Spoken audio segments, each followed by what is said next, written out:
right, Pavlos, you know why Man United at home have slow starts to their games. It is because most of their players are out clubbing the night before. Happy Thursday, guys, and welcome to the second edition of the year of Stoppage Time. I'm Carm Bianco, of course, from WagerTalk.com. With me, Kevin Dolan, Pavlos Recap, and Nick Borman. We're going to cover three big games in the Premier League this weekend. Everton and Tottenham on a Saturday, and then two big games on Sunday. Man United, West Ham, and of course, the big and featured match of the weekend, Arsenal at home against Liverpool. And we're going to get right to it. We'll have some promos after the second and third games. But Kev, let's get right to it, man. Everton and Tottenham. Number one, first of all, it's Thursday, so it is also transfer deadline day in Europe. A lot of players moving back and forth, so you may want to look at that as well too when you're looking at who you're going to bet this weekend. There's been some big moves already thus far today. But the price on this one, Everton plus 184, the draw plus 261, Spurs plus 139. Kev, huge comeback yesterday for Tottenham. They looked lifeless in the first half at home, but a quick 3-goal spurt, and they come back and win 3-2 over Brentford. Tell us what you're looking at on this Saturday morning fixture. Yes, I know Carmine as well, because I had the Tottenham team total goals over in that game, and obviously it was one of those ones where you're looking at the half time and you're like, oh no, this is dead and buried, and then 20 minutes into the second half, easy money, thankfully. But when you look at this line for the weekend, it kind of tells you all you need to know about this game. Tottenham marginal favourites in the outright markets right now, but it's still a pick 'em at the time of recording. Bit of juice on the Tottenham side, but books are finding it very hard to split these two teams ahead of this game, and it's for obvious reasons. Tottenham did get a few players back in midweek, none more important obviously than James Maddison as well. Spurs look good going forward in that game as they usually do, but those defensive issues remain for them. Spurs own just one clean sheet in the last 10 league games overall. They sit with the league's 6th worst defensive XG numbers this season as well, and are tied for the most penalties conceded away from home also. So I'm not overly enthusiastic about backing Tottenham in this game either, given those numbers. But by the same token, look, Everton have failed to score in 4 of their last 10 league games as well. That's the second worst mark in the entire league across last 10 game sample size. And only the bottom two teams, Sheffield United and Burnley, have fewer home wins this season than Everton do as well. So neither team about backing them in this one from a side perspective. And all of the 5 previous meetings between these two teams at Goodison Park across all competitions, Cup and League, have finished all square after 90 minutes as well. 5 straight draws in this series in this ground. So I agree with the odds here. I think a draw is highly likely, given what we've seen from both teams so far. But I'm going to kind of eliminate the 0-0 to get a price boost in this one. I'd be fairly shocked if both of these teams can keep a clean sheet on Saturday, given what we've seen from them so far. So I'm going to take the same game parlay of a draw paired with the over 1.5 goals in this one. So, 1-1, 2-2, so on. At plus 310. I like that price. And, hopefully it lands on Saturday.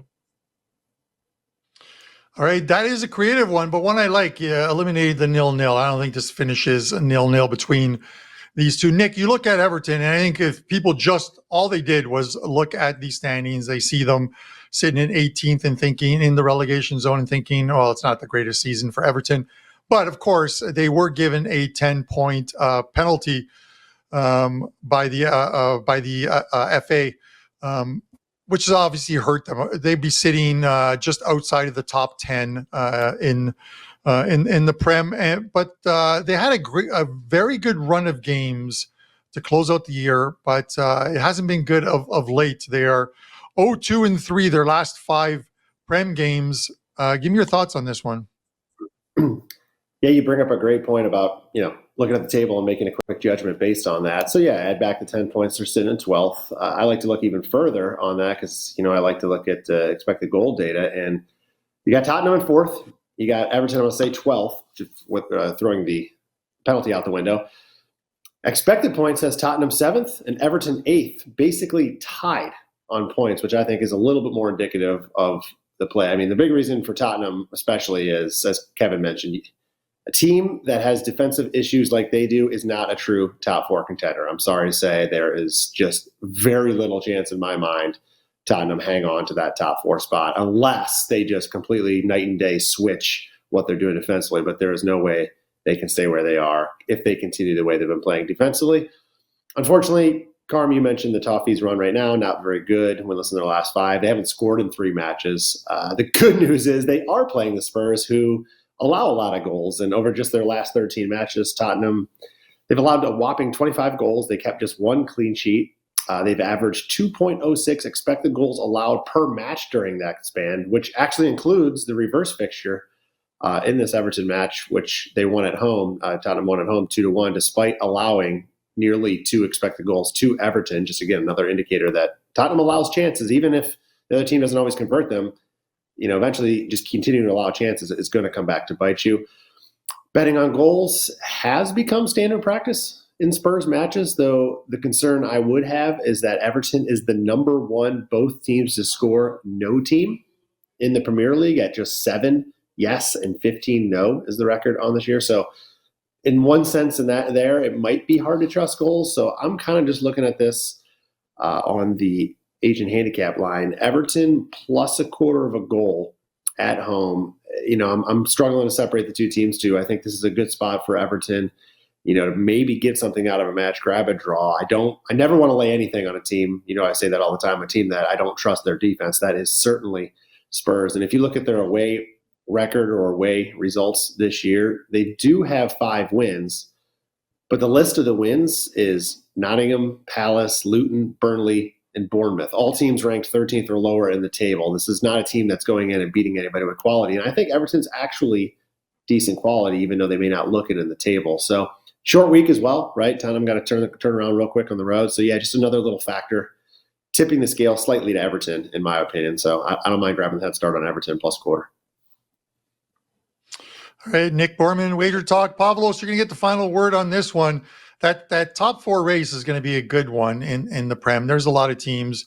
You got Aston Villa tied with Tottenham right now, although Tottenham do have the tiebreaker in that one. But you can easily see probably West Ham maybe depending on how this transfer window goes, dragging themselves back into it. They're at 35. Newcastle, a disappointing 6th or 7th right now at 32 points, along with Brighton and Man United.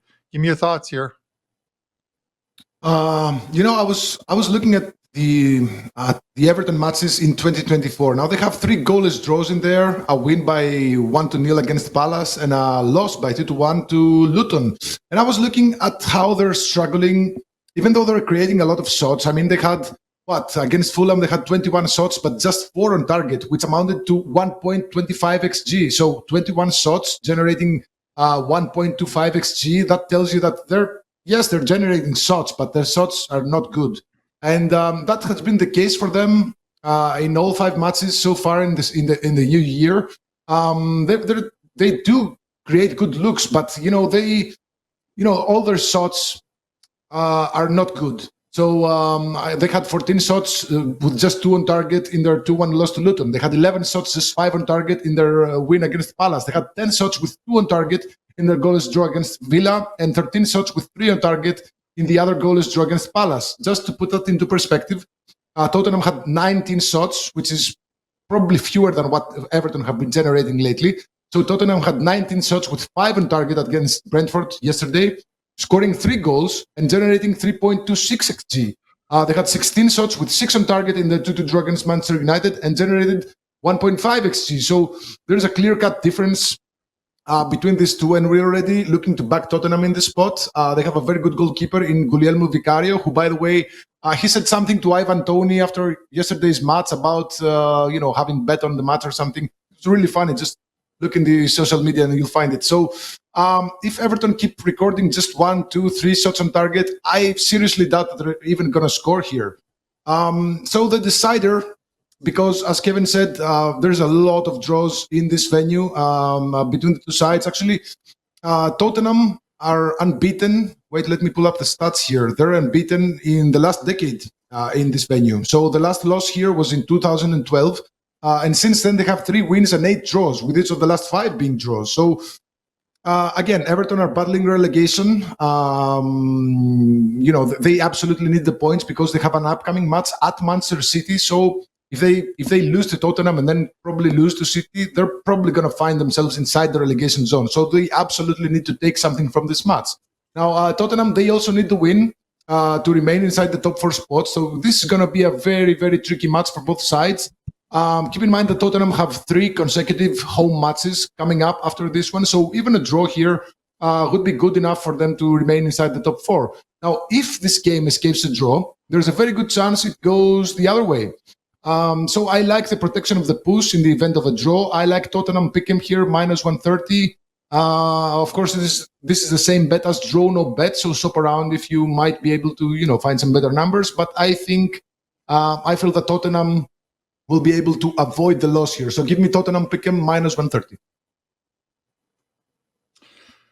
All right, Pavlos Recap with the last word on this Tottenham Everton game. And guys, I always say, and we're talking about East Coast time here, Eastern time zone, the 7:30 Premier League game on Saturdays always comes with a few surprises.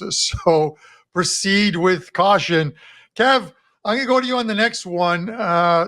It's Man United and West Ham. United minus 130. The draw's plus 302. West Ham plus 322.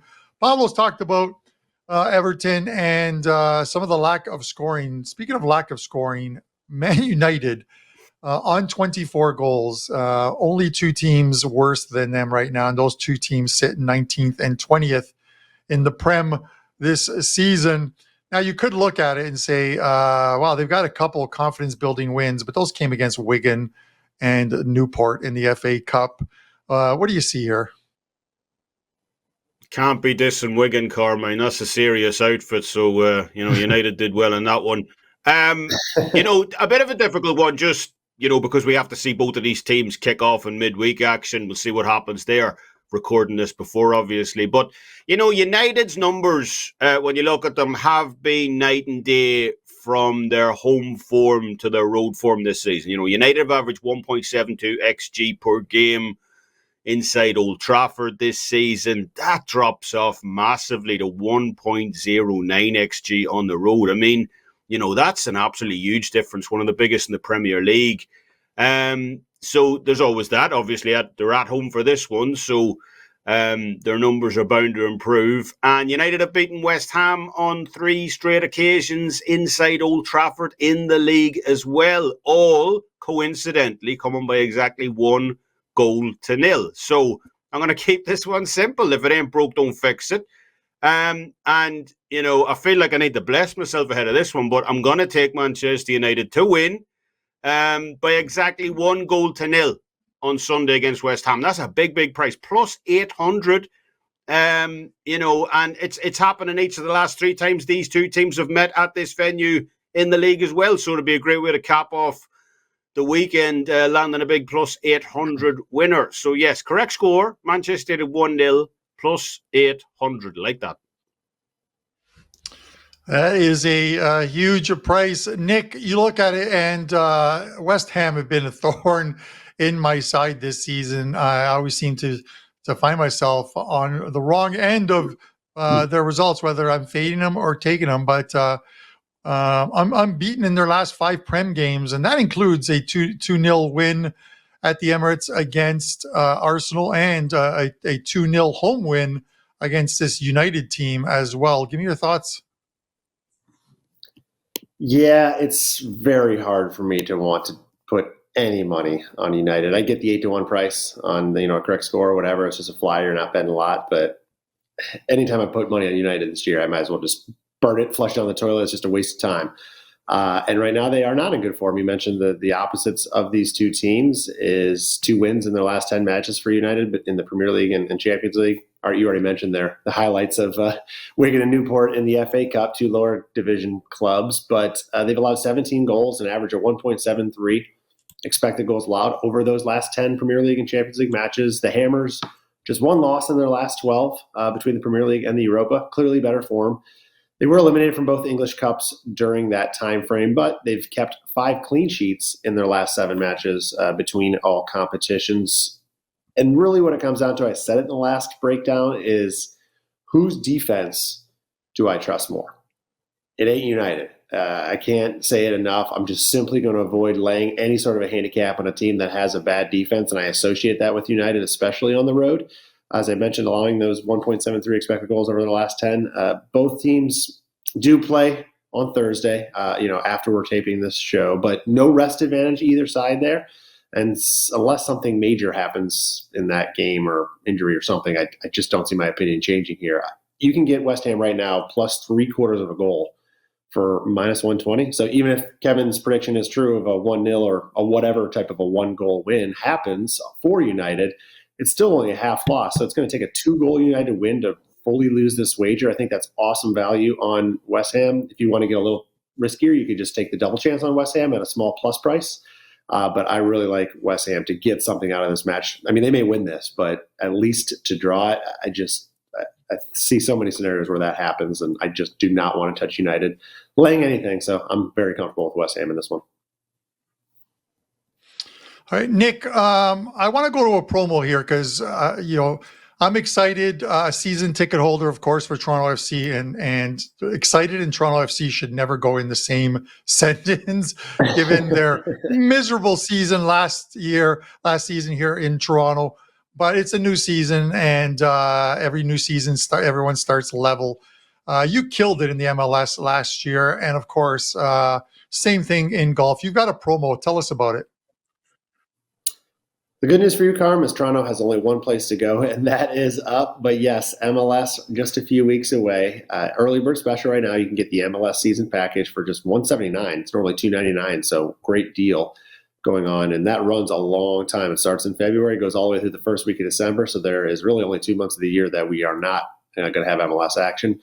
Yeah, last year was great. 60 units won, which is my fifth straight MLS winning season. So going for 6 in a row and looking forward to doing that. You can also pair that, as you mentioned, Carm, with golf.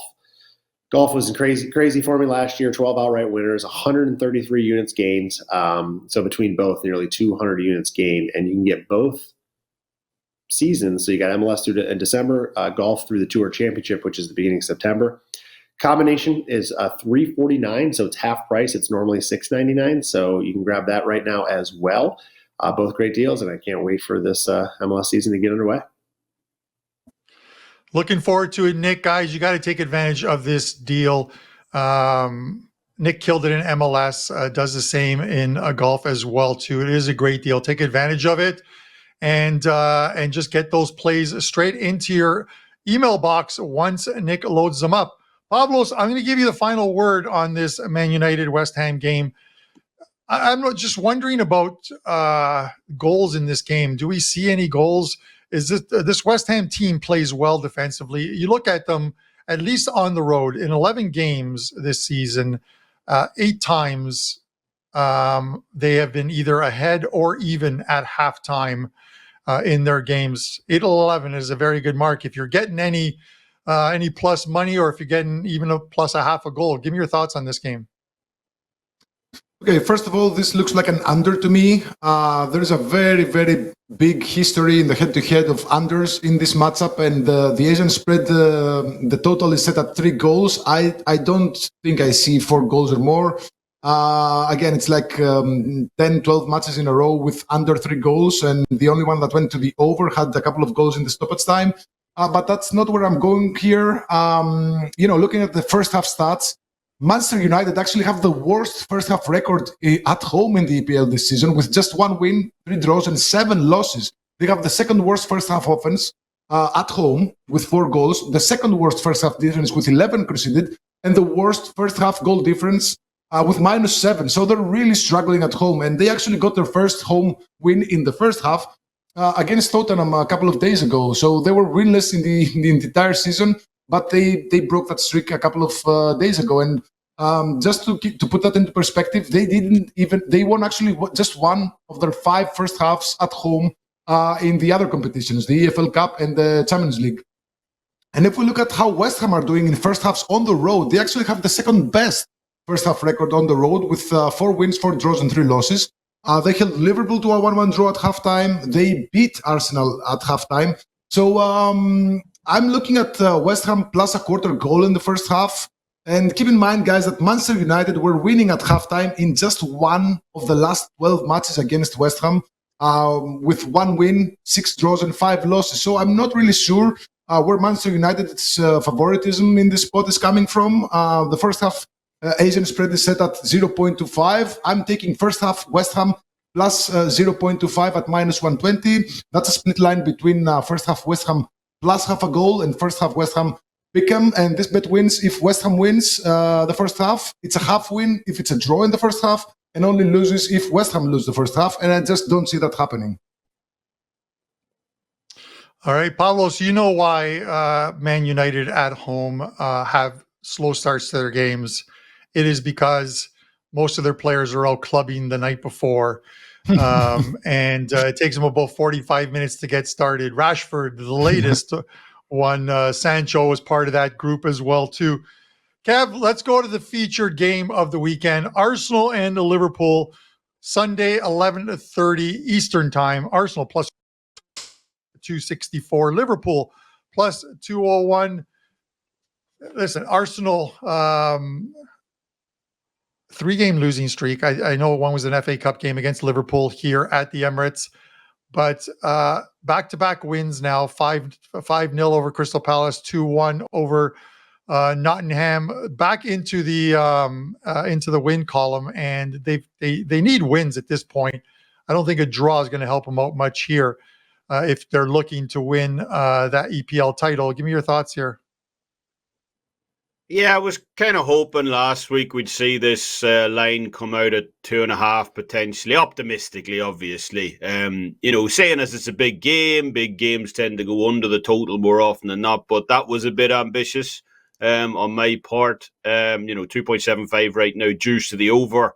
Because if it was 2.5, I would be all over the over in this scenario if offered. And for pretty good reason as well. Liverpool have failed to find the back of the net in just one of the last 10 league games overall.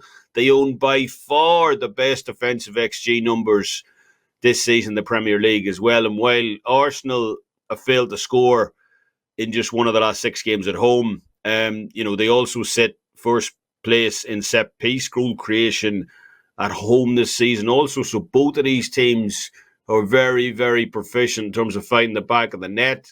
But like I said, a 2.75 with extra juice attached to the over, the value's just not there on that line for me personally. And I'd honestly rather take a look at the exact 3 goals scored market in this one instead. When you combine Liverpool's road data against Arsenal's home data this season, this game has a projected XG total of 2.95. I mean, that's as close to 3 as you're going to get. And 3 of the last 7 games in this series at this venue have finished on exactly 3 goals as well. That's a 42.9% strike rate against listed odds here of plus 290. So, from a straightforward standpoint, if you're just looking for a vanilla pick on this game, I do lean towards the over even at 2.75. But, like I said, just that value on the exact total goals 3, plus 290, big price. And, something I'll be on for this weekend's matchup in London. All right. I like it, Kev. Nick, we talked about it. Liverpool unbeaten in 2024 thus far, 6-0-1, 1 draw across all competitions, playing extremely well.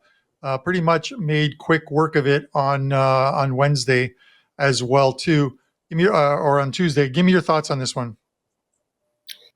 Yeah, unbeaten in 2024, sure. And going back even further, I mean, they got just 1 loss in the Premier League this season, so it's really hard for me to pass them up. Getting plus a quarter of a goal. I want to mention that this line, believe it or not, opened at Arsenal minus a full half a goal here with a total of 3.0. So now you got Arsenal minus a quarter of a goal, and seems like it may move to a pick'em.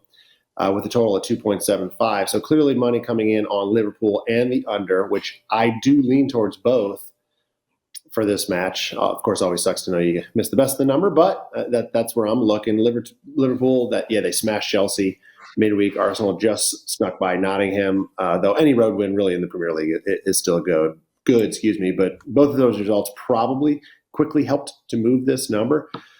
What I'm wondering, and what I'm just eager to see play out is, obviously now we all know now that Klopp has made his announcement. This is his, what do they call it? The swan song, right? Your final farewell, your season on the way out. Does that add any fuel to Liverpool's fire to send the guy out with a bang, get him one more trophy of some kind, wherever that comes? It might be a Europa trophy, maybe not the one they were hoping for, but it's hard to see them taking their foot off the pedal and really stumbling coming up. I don't care who they're playing. These are obviously two of the best teams in the league, and we often bring up the fact that matches like this tend to play low scoring, much to the contrary of what most people may think. But these teams know each other well. Both managers are very well versed and know how to script a game plan to shut down one another's attacks. So we've seen that in the recent meetings, as 5 of the last 7 between these two have stayed under the total as well. And these teams have played twice already. Both stayed under the total, and Liverpool has gotten a result from both of them, a win in the FA Cup and a draw in the Premier League. So there's just a lot of data here that suggests that goals are going to be hard to come by. And in that scenario, I also like getting a head start on, whoever's playing if I think it's going to be a low-scoring team. But it's just really hard to pass up Liverpool getting a quarter of a goal. Or if you like the total in this one, I would lean towards the under as well. Nick, I'm going to give you a follow-up on that because you mentioned the opener was 3, driven down to 275. I did see some 2.5s popping up on the WagerTalk live lines, and you guys should always check it out if you're watching this video because it's absolutely free for you guys, and you can see some live line movements as they happen. But you look at this game, or you look at their 2 meetings this year, the reverse fixture back in December, at Anfield, and it was pretty much an even affair at that. You look at the XG numbers, and they were Liverpool 101 to 0.87. Shots on goal, attempts on goal, pretty much even. The time of possession, a few points apart. And then even the FA Cup game, Arsenal generated a few more attempts on goal, but Arsenal 1.771 XG to 0.065 for Liverpool, but they come out on the wrong end of a 2-0 result. And even with that, do you think this is one of the reasons, looking at those numbers, and why there's been, at least from the opener, some action to drive this line and total down? For sure, but I also think it's these lines are moved really in recency bias. The minus 0.5 number was still there until the midweek matches, and it just moved over the last 36 hours. So I think a lot had to do with the results, particularly this week. If Liverpool struggles against Chelsea and draws or loses, for gosh sakes, and Arsenal blows out Nottingham, maybe we didn't see the movement that we saw. I'm not sure about the total necessarily, but as far as the spread goes. But I think that all plays into a factor, Carm. And I always like to follow, what the lines are doing because, hey, listen, there are people that are good at what they do out there. And if the money's going one way, it's smart to understand at least why. Whether or not you decide to follow it is one thing, but trying to figure out why and then, use that to help make your own opinion is definitely important when we're playing this long game. Yeah, no, I get it. And sometimes you have to, when you see that line move, and it's one that you don't really expect, you've got to look a little closer into why that is happening. I talk about it all the time on Puck Time with my co-host, Andrew McInnes. And sometimes we see a dog that is coming down and people are like, I would never touch them. I'm like, the price is coming down for a reason. Look into it. But with that said, that game against Nottingham, a 2-0 lead, 2-1 final score. Matt Turner, he didn't look very good in net for Nottingham. But the good news for Tottenham fans is they picked up a goalie this morning on the transfer deadline day. So we'll see what happens. Pavlos, final word on this game. Give us your thoughts. Okay, so you guys dissected the match between Arsenal and Liverpool in the FA Cup, where Arsenal actually they had 3 times as many XG as Liverpool. They had 1.71 to 0.65, but still lost by 2-0. they gave it their all in the first half. They generated 1.26 out of 1.71 expected goals to Liverpool's 0.1. So they pretty much dominated that first half. They couldn't win. They couldn't get they had 13 shots with 5 on target to Liverpool's 2 shots with 0 on target. But they fell apart in the second half, mainly due to an own goal by Jakub Kivior. He's one of the players, doesn't get much playing time. They bought him as one of the Arsenal always do that. They buy promising young defenders. Some stick, some don't, and Kivior just doesn't stick. So he scored an own goal. Arsenal opened up to find an equalizer, and Liverpool scored the second one. Now, the two also met in December, as you guys said, in a very, very balanced 1-1 draw, which now means that Arsenal have won just one of their last 12 matches against Liverpool. 1 win, 5 draws, 6 losses, regardless of venue. And if we look at matches at the Emirates with Arsenal as hosts, they won just 2 of the last 11 with 4 draws and 5 losses. Now, again, as you guys said, Coach Klopp has announced his departure at the end of the season. And up until yesterday, prior to the match between Liverpool and Chelsea, I personally was in doubt whether those news will, make the team fall apart, because I read some things about Van Dijk trying to find a new job. So he's trying to get transferred at the end of the season. I wasn't really unsure, and I actually took the draw between Liverpool and Chelsea yesterday because there's a long history of draws. But as I said, all streaks must come to an end. I wouldn't be surprised if Liverpool, beat the brakes off of Chelsea, which they did. And actually, that showed me that not only this team didn't fall apart, but they're gonna band together. Those news that Klopp is leaving has sort of galvanized the team into pushing above and beyond to give Klopp one last title before he leaves. And I think the Liverpool camp now is fired up to give Klopp one last title before his farewell. So, all things considered, I like Liverpool plus the quarter goal, minus 115. That's a split line between Liverpool pick'em and Liverpool plus half a goal. I think that's a great way to bet on this. They looked really, really scary. And even though they're missing Salah and a few other players, I think Liverpool will go above and beyond to give, Klopp one last good farewell. So give me Liverpool plus the quarter goal, minus 115. Pavlos, sorry about that. Pavlos, thanks for giving us the final word on this Arsenal-Liverpool game. But before we get to our recaps, you had an absolutely phenomenal 2023 in football, both North America, Europe, South America. You've got a great deal going on right now. Tell us about it. Okay, we're running a promo for a €1 access for $5.99, and keep in mind, guys, we made 180 units of profit in soccer in 2023, and with that you get all plays, all 5% releases, and by the way, we made 80 units of profit with 5% releases in the last 2 years. You get all futures. We made almost 50 units of profit with futures in the last 2 years. You get all props, all correct scores, which by the way, we hit 4 of them last week. And we have a massive summer coming up. And by the way, we made 105 units of profit in the summer of 2023. We have the 2024 Euros, the Copa America, the MLS, Leagues Cup, all the European leagues, and all the futures and props are included in that package. So we got soccer action pretty much all year round with no dead spaces. So that's a great deal to get all plays from soccer for at least a dozen leagues for a fraction of the money that you normally would pay. So this is a great deal.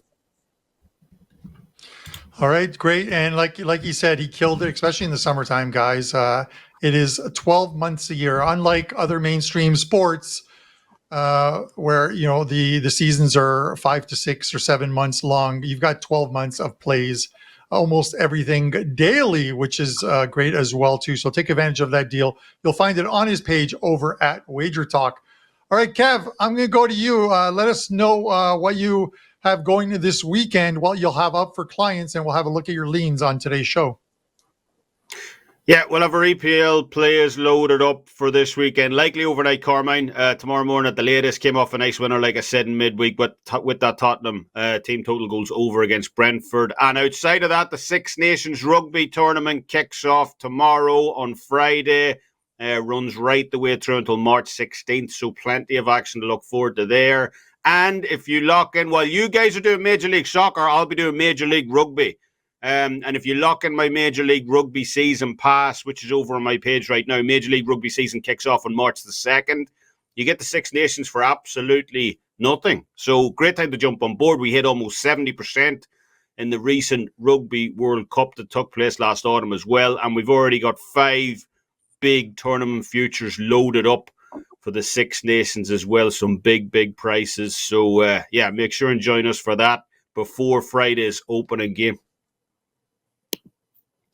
All right. And guys, I'm going to say this. When you have someone, and like Kev, who's hitting at a great rate on a sport like rugby, whether you like rugby, whether you don't, whether you like golf or don't, or tennis or don't, the money spends the same. Follow someone who is winning at a good clip, and Kevin definitely is. Listen, during the pandemic, people were betting Russian ping pong. So listen, there is action out there to be had. Nick, tell us what you have up for clients this weekend, and we'll have a look at your leans. Yeah, I remember covering the Belarusian soccer league with you, Carm. It was good times back then. But I already mentioned the promos, long-term season promos for MLS and golf. So just a reminder of those: $179 for MLS, $349 for both MLS and golf. Both fantastic. Definitely my best league in soccer, and golf was just incredible last year. Right now, I have a 5% play actually going in golf, which tees off this afternoon at Pebble Beach, and on Thursday that is. And we also have several soccer plays loaded for the weekend on a 7-1 soccer run just this week. So hopefully we'll carry that momentum into this weekend.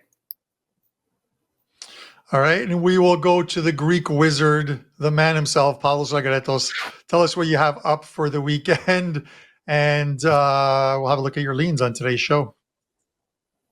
Okay, we hit a nice 5% top bet with Manchester City on Wednesday, and we also have a 4% best bet in Belgium on Thursday. So if you watch this in time, go ahead and grab it. We also have a 4% best bet for both Saturday and Sunday in the European top leagues. And I'm 13-3 on a 13-3 run in 4% Asian spread bets for plus 36 units, which is really amazing. And we won 8 of our last 10. So we're on a hitter right now, and we'll keep on pushing plays for the weekend. And you'll find all of this at my page. All right. Love to hear it. Guys, that's it for today's show. We're going to be back next Thursday with some more Premier League games, and I will scour the rest of the European card to see if there's any big games of interest across all the other big leagues in Europe, and we'll try and cover those as well. For myself, Pavlos Recap, Nick Barman, and Kevin Dolan, this is Stoppage Time. Good luck with your wagers, and we'll see you next Thursday.